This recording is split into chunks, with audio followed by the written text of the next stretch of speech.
Hi, I'm Emma and I run The Dating Mermaid. You can find more of my stuff such as blogs and products at www.thedatingmermaid.com. Now in this video I'm going to talk about what I call the dating blueprint, and that is the part of daters' minds that influences their dating behaviour and decisions.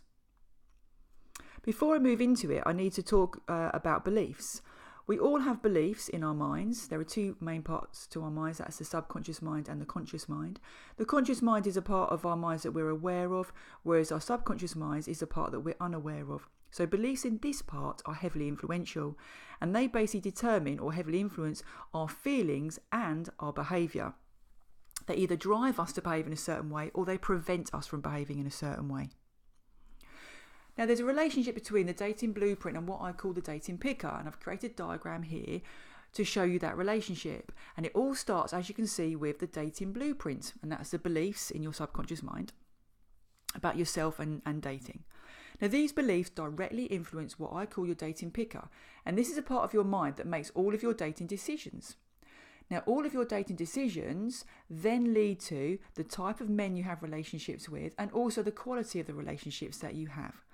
But if you look at this diagram, you will see that the men you have relationships with are all influenced indirectly by the dating blueprint. That's where it all starts.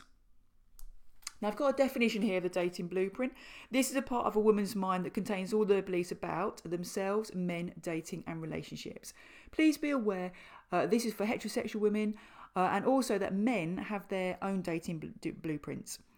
Also be aware that everybody in the dating world has their own unique dating blueprint, and that is because all of us have different beliefs that come from our differing childhoods and earlier experiences.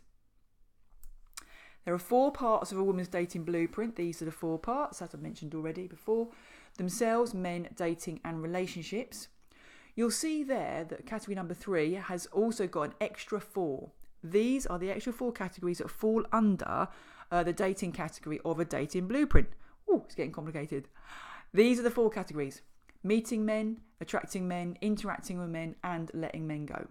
So you'll see here that there are 7 categories in total.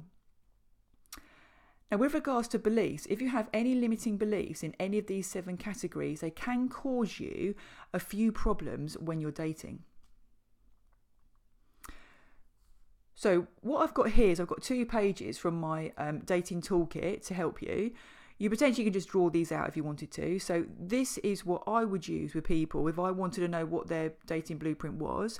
Here are the 7 categories and obviously boxes. You just write these out on a bit of paper.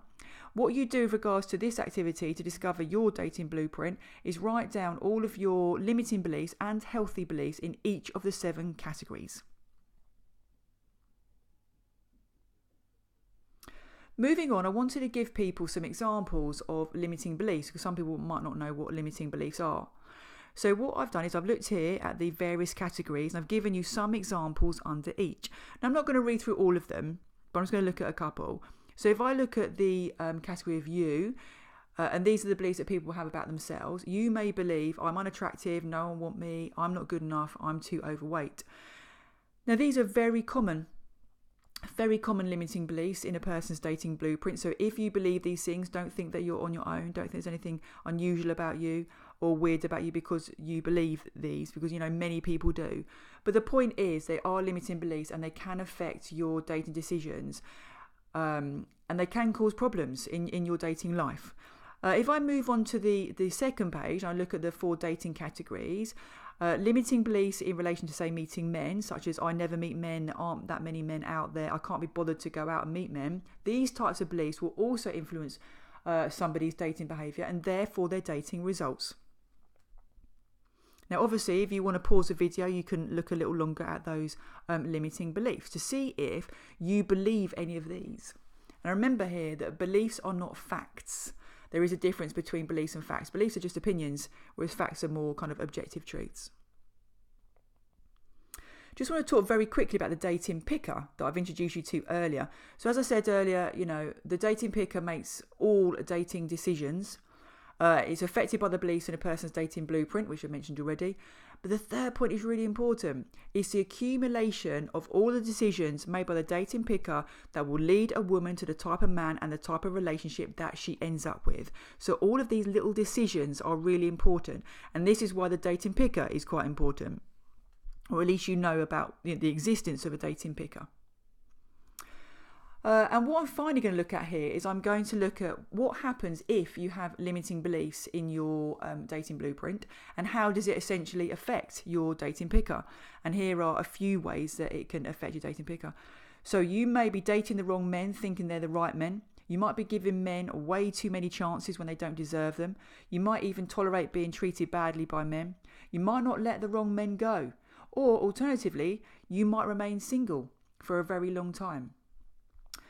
So in this moment, you might want to have a little think, do you behave in any of these ways? Because it's not your fault.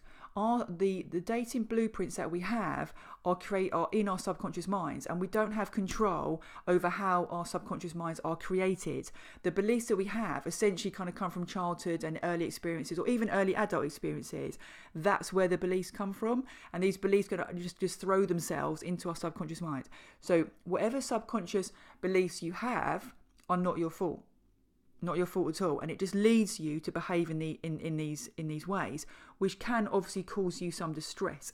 However, please be aware that you can actually change your beliefs in your subconscious mind once, one, you are aware you have a subconscious mind, and two, you are aware of what the beliefs are in your subconscious mind.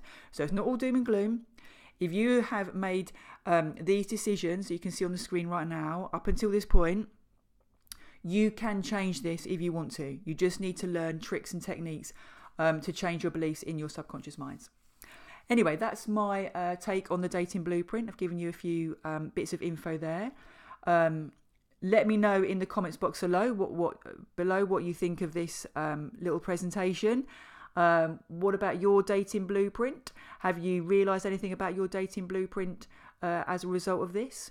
Or your dating picker. Is your dating picker a good one? Is it a bad one? Do you need to make some changes? Anyway, thanks for listening, folks.